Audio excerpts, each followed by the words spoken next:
খুব বেশি ঝকঝকে হতে হবে না তোমাকে, খুব বেশি কথা বলতে হবে না।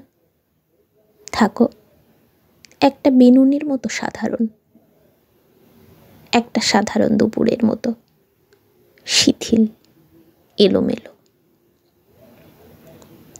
আমি চাই বাতিল চিন্তা ভাবনাগুলোকে তুমি একটু সাজিয়ে তোলো।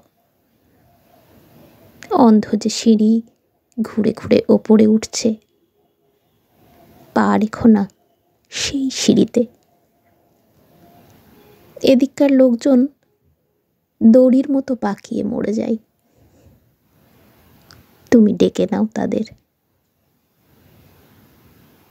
দৈত্যদের মধ্যে প্রজাপতির একটা বাগান খুলে দাও, আর দেখো ওরা মানুষ হয়ে উঠছে।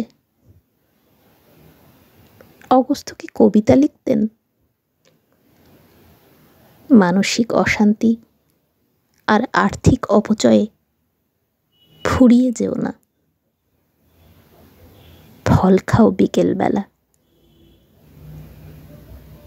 আর যে লোকটা দুবেলা শুধুই তোমার পিঠ চাপড়ে দিচ্ছে, হেসে একটু বলো যে তুমি তাকে আপাদ মস্তক চেনো।